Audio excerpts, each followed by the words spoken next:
Get way better local news updates anytime, like WWAY on Facebook.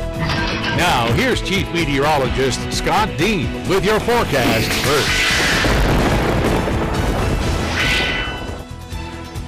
Very hot conditions across the Cape Fear regions. We're looking at hazy sunshine across the area, looking down the Cape Fear River towards the Memorial Bridge. Temperatures out there in some areas have reached the century mark.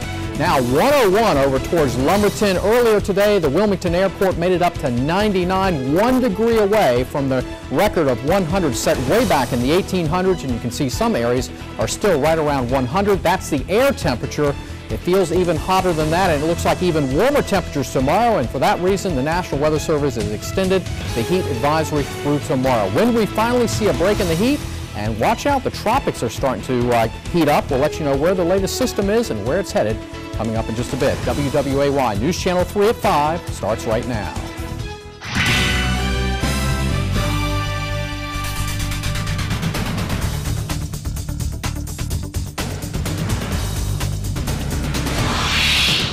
Live, local, interactive. You are watching WWAY News Channel 3 at 5.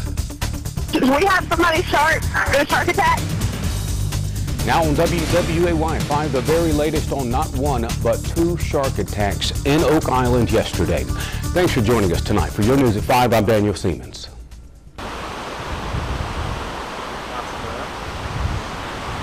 And I'm Mackenzie Henderson, live in Oak Island. We are, of course, here to cover more on those 2 shark attacks that happened yesterday. The first happening at the pier around 5, and the second happening 2 hours later, just a couple of miles away. We have been here since 7 last night. Then we had a reporter and a photographer come down here at 4 in the morning. They are still with me right now. We are trying to get as many details on these 2 attacks as possible. Now, we do have some more information for you. We know that both victims are out of surgery, and at least one is in good condition and in good spirits, of course, despite everything that has happened in the last 24 hours. Terrifying moments. Some of those terrifying moments we can hear on the 911 calls. WWAY Sarah Murphy has more from those 911 calls. Take a listen. From the County 911 status of your emergency. A sunny Sunday afternoon at Oak Island takes a drastic turn. We have somebody shark attack. Not once, but twice. A shark was down there, Mama. The first attack reported at 4:40 near the Ocean Crest Pier. The victim, a 12-year-old girl. Are any of the fingers completely amputated? It looks like her entire hand is gone. Okay. As Good Samaritans on the beach work to save her, 911 operators help them to remain calm and focused. Make sure they take a clean, dry cloth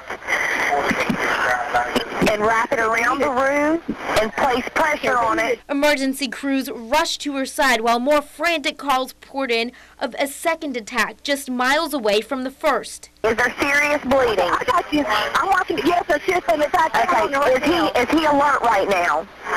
Is he alert? Is he alert?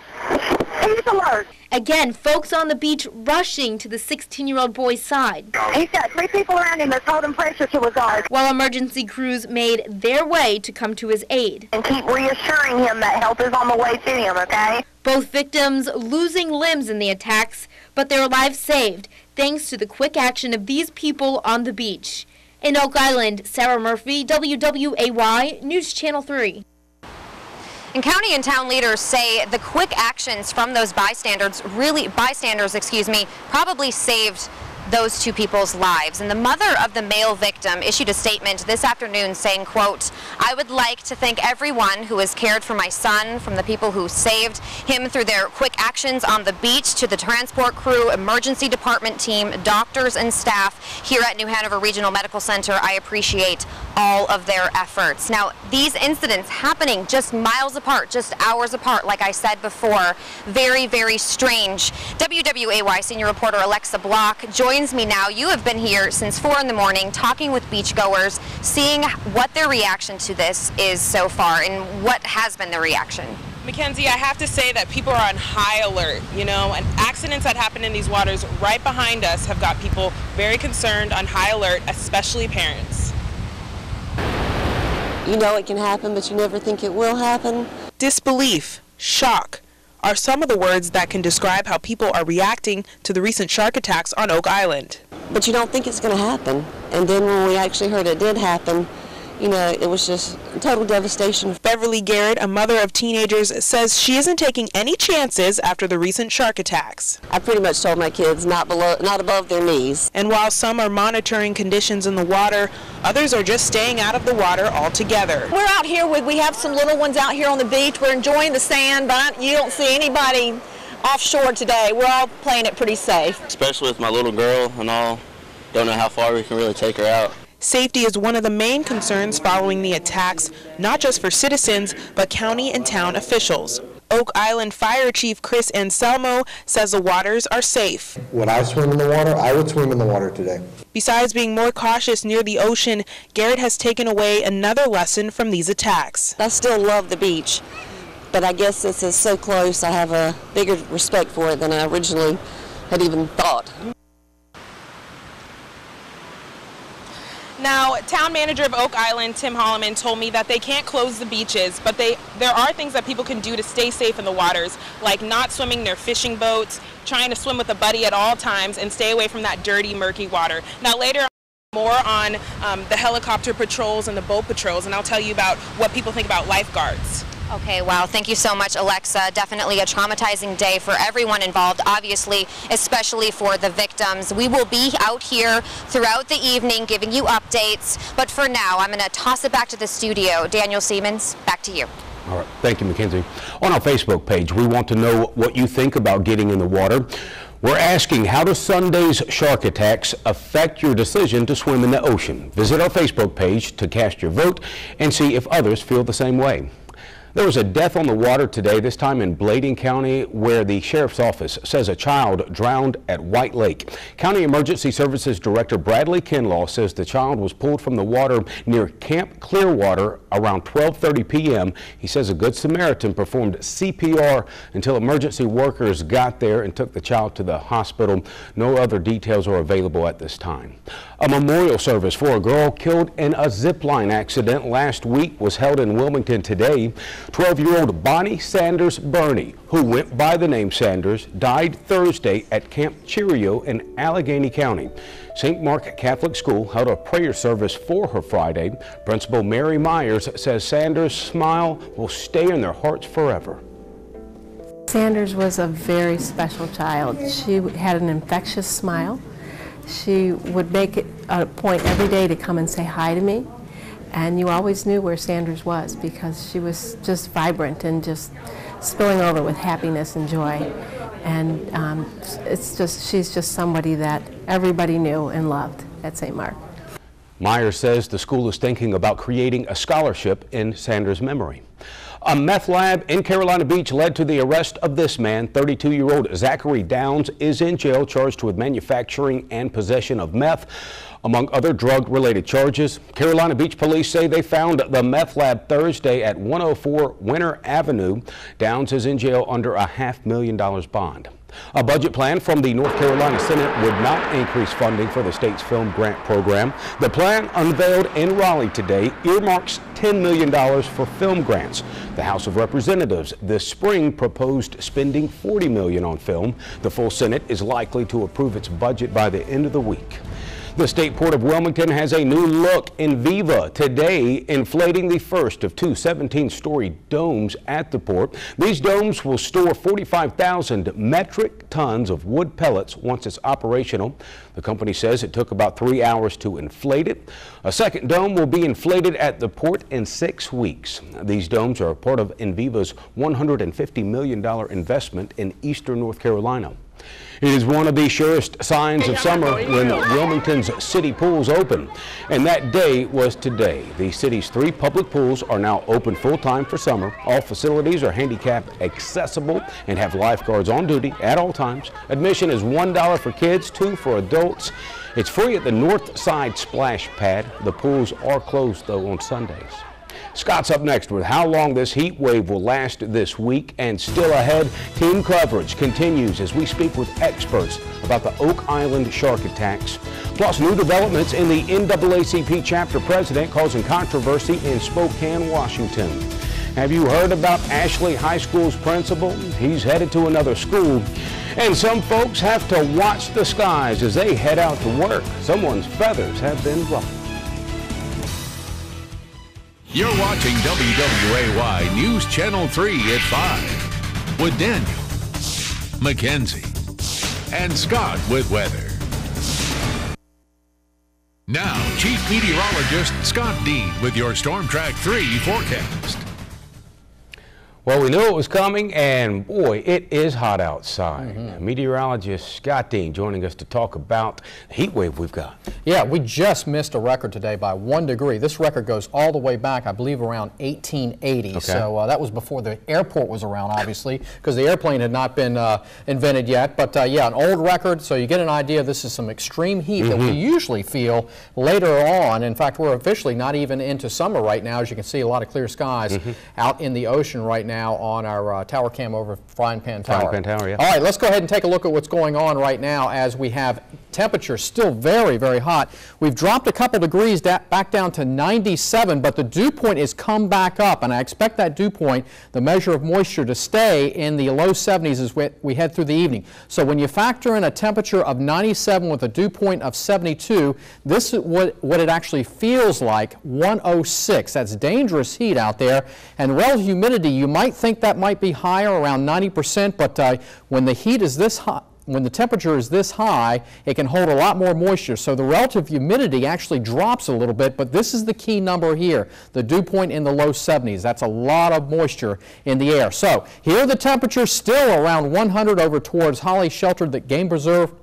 At an even 100, the hottest temperature, Lumberton tends to be one of the hotter stations at 101, but still not far behind Whiteville and Elizabethtown in the upper 90s, and then relatively cooler temperature of 91 over towards Southport, but that's not much relief. It feels like 101 in Southport when you factor in humidity, 106 in Wilmington over towards Holly Shelter. We're one of the more uncomfortable areas because we have that higher dew point in the low 70s. So what do you need to do with these extreme conditions? You basically want to give your body a rest, slow down, dress for summer. What does that mean? That means wear loose-fitting clothes, clothes that are light-colored, that reflects the sunlight, as opposed to dark-colored clothes that absorb that heat. Watch what you eat. That means foods low in protein. Foods high in protein tend to increase your body's temperature. Drink plenty of water. You want to drink more water than you normally would to keep your body hydrated from all the sweat. Stay out of the direct sunlight and try to, if you can, get into an air-conditioned place and allow your body to cool down. High pressure at the surface and at the upper levels of the atmosphere, keeping us high and dry, cap on the atmosphere. Here's where the storm track is up to the north in the Ohio Valley, where you have the showers and storms. And we're basically going to have the same pattern tomorrow. In fact, we could be a couple degrees warmer tomorrow, as some of the forecast computer models are indicating, and the storm track will stay to the north, as you can see right here on our Pinpoint Futurecast model. This takes us into 5 o'clock in the evening. I can't rule out an isolated shower along the sea breeze tomorrow, but that's a very, very small chance. Then as we go into Wednesday, maybe a little better chance, maybe around 20% chance for an isolated shower out there tomorrow. But again, most of the activity will stay to the north as we go into Wednesday evening.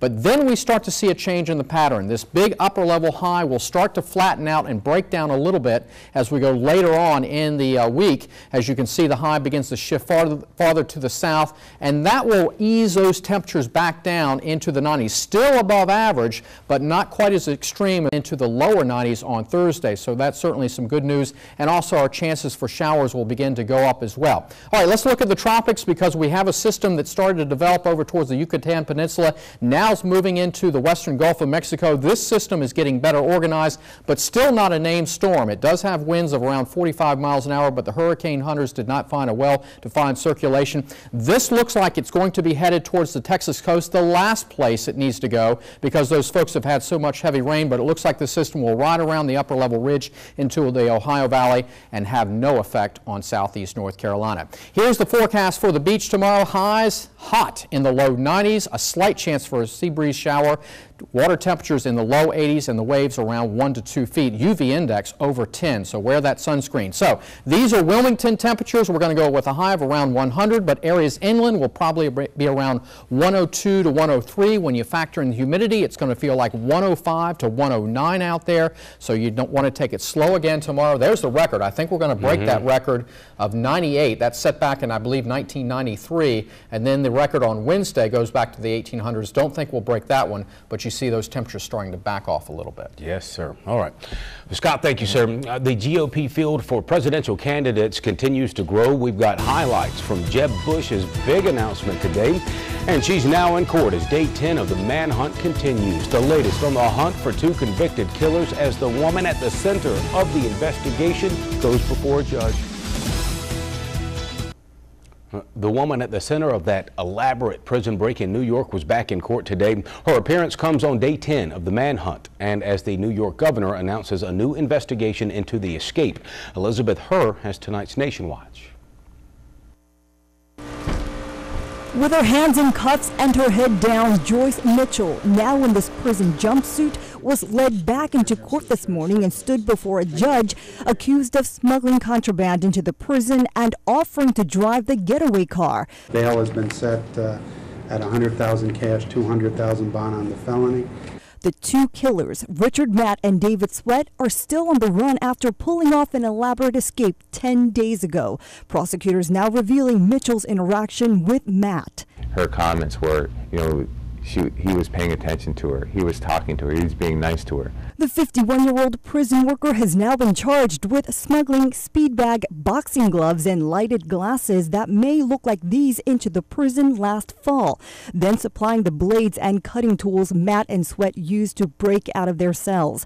The plan allegedly also involved Mitchell to meet the pair at a power plant just blocks from the prison, and the 3 would take a 7-hour drive to a wooded area. But Mitchell, prosecutors say, got cold feet and backed out, checking herself into a hospital instead. We're still doing the push on the manhunt. We're going to try to exhaust that and to confirm whether or not they're still in the area. And Governor Cuomo says finding the 2 killers is still the priority, but he wants answers and is now calling for a full investigation. Elizabeth Herr, ABC News, New York. The president of the NAACP branch in Spokane, Washington, has resigned amid questions about whether she lied about her racial identity. The parents of Rachel Dolezal has said she has falsely portrayed herself as black for years, even though she's actually white. Dolezal has been a longtime figure in Spokane's human rights community. The city is investigating, though, whether she lied about her ethnicity when she applied to be on the police board. It's your voice, your vote, and the Republican field for president just got a little more crowded. Jeb Bush is officially campaigning for the GOP nomination, and as Karen Travers tells us, he must now stand out among 11 major candidates. Jeb Bush is trying for a family trifecta. I'm a candidate for president of the United States. The son and brother of former presidents has been exploring a run for 6 months. Today, he made it official. But there was no mention of his political pedigree. Today, his message focused on how he would lead the country in a new direction. We need a president willing to challenge and disrupt the whole culture in our nation's capital, and I will be that president. Back in March, Bush was the clear frontrunner, polling at 21% among the Republican field. But since then, he's fallen to the middle of the pack, now getting the support of just 10% of Republican voters. Hillary Clinton, fresh off her big kickoff rally this weekend, hit the campaign trail today in New Hampshire. And just like Bush, she can't escape her family ties. I'm not running for President Obama's 3rd term or my husband's 3rd term. I'm running for my 1st term. I will pay attention to what they did, which I think, on balance, was good for the country. Even if Jeb Bush isn't leading the Republican field, he's still held up next to Hillary Clinton in what sounds like a familiar general election race. Right now, Clinton leads Bush by 3 points. Clinton and Bush have the same challenge. They can capitalize on their name recognition, but they're trying to present voters a message that's fresh and forward-looking. Karen Travers, ABC News, Washington. CVS is making a major move on Target. What the company is planning to do after Target decided to get out of the pharmacy business and lose weight, feel great, just hanging around. More on aerial fitness next in the Health Watch.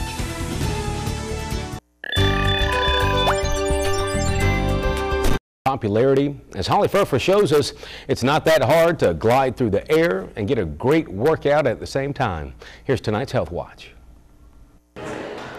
It's a combination of dance and strength training while hanging in the air.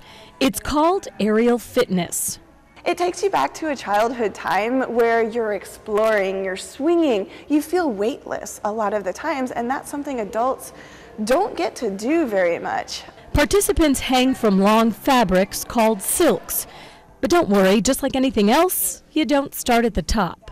We start you very low, get you really, really comfortable, confident in what you're doing from the very beginning, then we slowly move you up. The slow progression also gives people time to build up the strength, flexibility, and endurance to do this. The hardest part has definitely been like the upper arm strength. But the core gets a workout as well, building strength in the stomach and back muscles. I just love how my body feels. It's a really gentle resistance. It's a different pull than you get in the weight room. I like being up in the air. I like being able to move freely. If you're looking for something out of the ordinary and aren't afraid to fly, try hanging from the silks. For today's Health Minute, I'm Holly Furfer. Target is getting out of the pharmacy business. It has announced plans to sell its pharmacy and clinic businesses to CVS Health Corporation for a whopping $1.9 billion. You'll still be able to get flu shots and prescriptions filled at Target stores. As part of the deal, the pharmacies and clinics will be rebranded with the CVS name and will operate under a store within a store format. Team coverage of the Oak Island shark attacks continues. Up next, experts share some of their tips on how to stay safe when swimming in the ocean, and the controversial principal of Ashley High School is headed to another school in the county.